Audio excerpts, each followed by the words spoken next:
e esperava que desse frutas boas. Agora, pois, ó moradores de Jerusalém e homens de Judá, julgai entre mim e a minha vinha.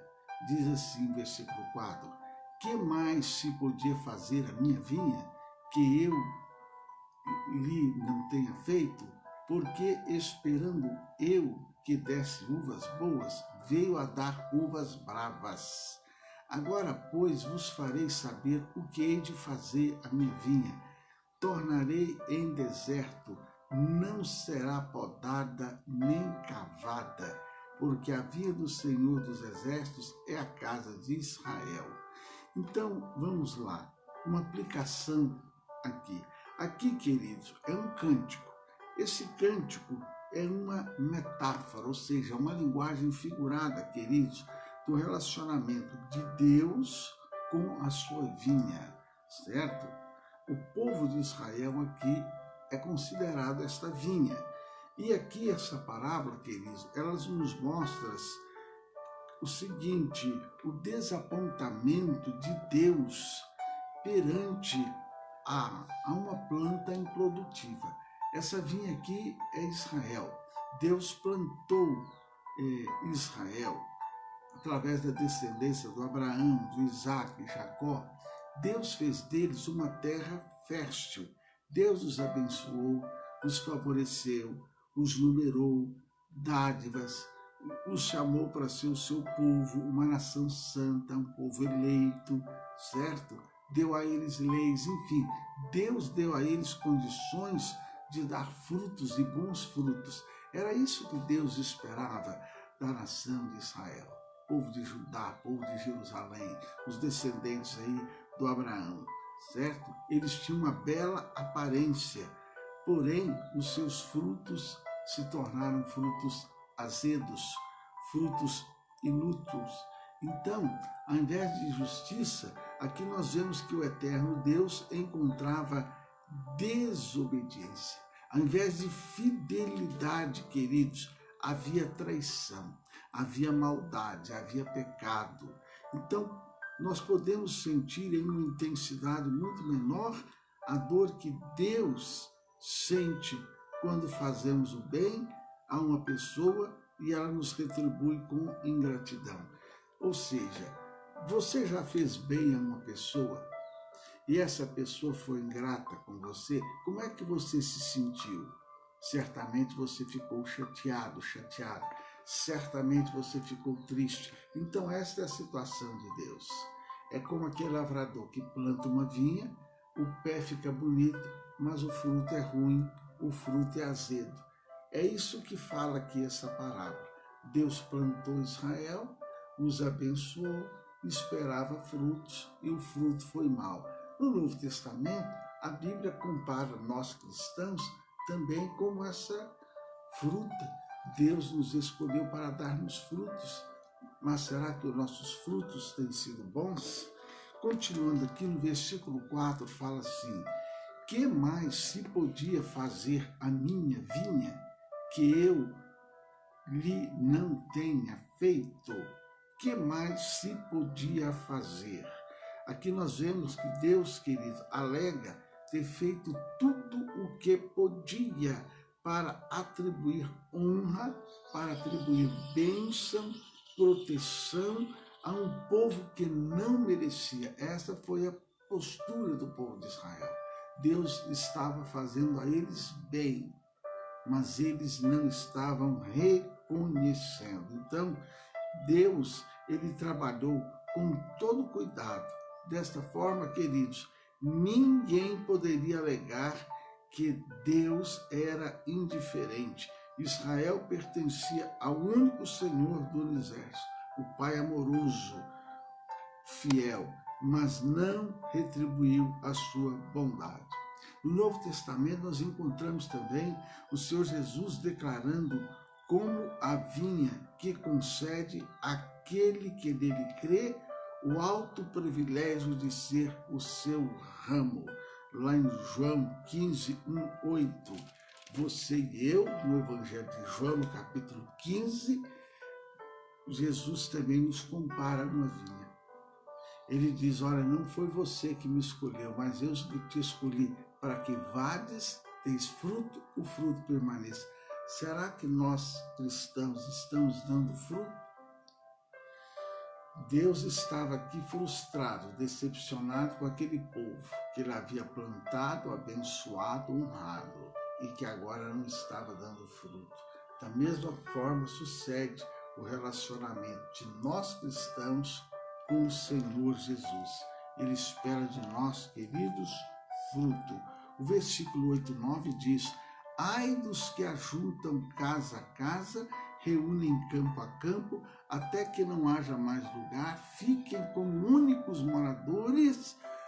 A meus ouvidos, diz o Senhor dos Exércitos, em verdade que muitas casas ficarão desertas. Queridos, aqui está falando o quê? Dos materialistas.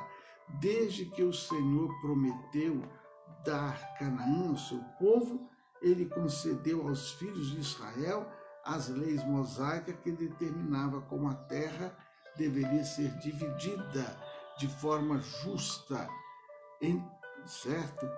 Queridos, Deus, quando ele escolheu Abraão, ele deu a eles leis.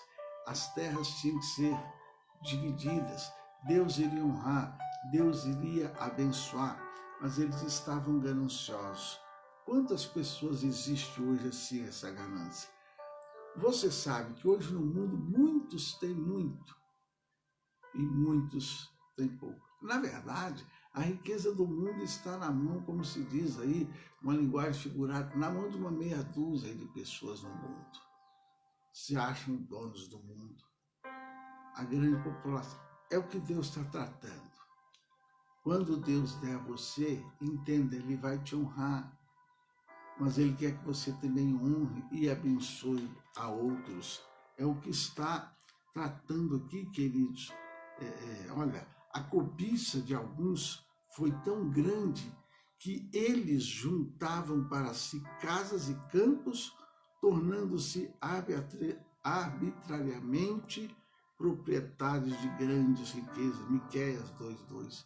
Quantas pessoas hoje têm muitas terras, mas é porque um dia roubaram, tomaram posse, você sabe disso. Além de repreender a aquisição de bens de forma injusta, Deus não tolera o apego a elas. Quantas pessoas que têm, mas adquiriram de uma forma injusta? Quantos têm bom carro, boa casa, mas adquiriram de forma injusta? Queridos, chegará o momento sim do homem prestar contas ao Senhor. O versículo 11 e 12 fala assim, ai dos que se levantam pela manhã e seguem a bebedice. Olha aí, você conhece algum beberrão? Aqui está falando, ai dos que seguem de manhã a bebedice e continuam até a noite, até que o vinho esquente. Harpas e alaúdes, tamboris e gaitas, vinho há nos seus banquetes, não olham para a obra do Senhor, nem consideram a obra das suas mãos. Queridos, seguem a bebedice. Você conhece alguém que segue a bebedice? É o que está falando aqui. Normalmente, queridos, uma pessoa desperta pela manhã com o objetivo de trabalhar, estudar, negociar, lógico, tomar um cafezinho, alimentar, não é isso? Mas aqueles homens repreendidos por Deus, eles levantavam para beber. Talvez você já conhece ou conheceu alguém assim, que já levanta e o café dele é uma pinga, uma cachaçinha. A ingratidão em desprezar os mandamentos sagrados atrairia duras consequências. Quantas pessoas sofrem por causa disso? Como o cativeiro, isso mostra que os vícios têm um alto poder. O povo de Israel, a consequência é que eles acabaram depois sendo cativos na Babilônia por causa dos seus erros, suas obediências. Querido, quando nós desobedecemos a Deus, mais cedo ou mais tarde, a gente cai numa espécie de cativeiro, viu? Quem vive nessa situação ou possui esses queridos viciados, geralmente se sente impotente diante da escravidão causada pela dependência. Não só a pinga, não só a famosa cachaça, da bebida alcoólica. Mas quantas outras drogas a família sofre ao ver um membro da casa ali aprisionado, aproveitando-se disso, porque entram em ação os espíritos malignos. Porque aproveitando-se disso, meu querido, minha querida, os espíritos malignos influenciam a mente da pessoa de tal forma que ela se torna uma prisioneira do mal. E a maneira mais eficaz de vencer o vício é usando a fé no Senhor Jesus. Você tem enfrentado esse problema na sua casa? Tem que usar a fé em Jesus. O versículo 20 diz: ai dos que ao mal chamam bem e ao bem chamam mal. Olha, a coisa é má, mas a pessoa fala é bom. E o bom a pessoa fala que é ruim. Desde a criação do mundo, há uma distinção entre a luz e as trevas, entre o bem e o mal. O próprio Deus criou o ser humano dotado de capacidade de discernir entre o bem e o mal. No entanto, a sociedade daquela época estava pervertida, queridos, a ponto de considerar o pecado uma virtude e as virtudes pecado. Será que isso não está acontecendo hoje, hein, gente? Será que ser desonesto hoje não é melhor do que ser honesto? O honesto hoje é chamado de bobo. Você é bobo, você é trouxa. É o que o honesto ouve hoje. Mas naquele tempo já era assim e hoje não é diferente. Só que Deus, Ele assegurou que terão um julgamento rigoroso aqueles que distorcem conceitos e agem como Satanás agiu no Éden. Lá, Gênesis capítulo 3, 1, 5, ele fala, será que é assim mesmo que Deus disse? O versículo 21, ai dos que são sábios aos seus próprios olhos. É porque tem gente que gosta de ser sábio, né? Só que aqui, ai daquele que é sábio aos seus próprios olhos. Dentre os pecados listados por Deus como causa de sentença sobre Judá, estava a arrogância. Querido Deus e Pai, eu te dou graça por este dia que o Senhor fez. Eu te dou graça por essa palavra que o teu Espírito coloca em nosso lábio, em nossa boca, que ela não volte vazia, que ela faça o que lhe apraz na mente e no coração das pessoas. Se algum viciado ouvir essa palavra, que ele possa receber libertação. A mãe, o pai, a pessoa que sofre desse problema na família, que possa em oração, através da fé, clamar que o Senhor tenha misericórdia e que essa pessoa viciada, seja na bebida, seja no crack, seja numa droga aí mais forte, que o Senhor use de misericórdia e que ela ouvir essa palavra, que ela entenda que o Senhor a ama e o Senhor a quer ver liberta.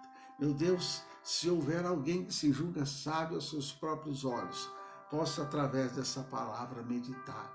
Meu Deus, se alguém ouvir essa palavra e tiver no pecado, mas entender que o pecado é bom, que possa também o teu Espírito Santo convencê-la. Porque a tua palavra diz claramente que não é o homem que convence o pecador, mas é o teu Espírito. Que essa palavra agora, inspirada por ti, possa fazer a obra no coração daquele que está precisando que isso suceda. E que o amor de Deus Pai, a graça do Senhor Jesus, a comunhão gloriosa do Espírito de Deus seja com todos vós. Meu querido, um beijo no teu coração e bom dia para você. Glória a Deus. Amém.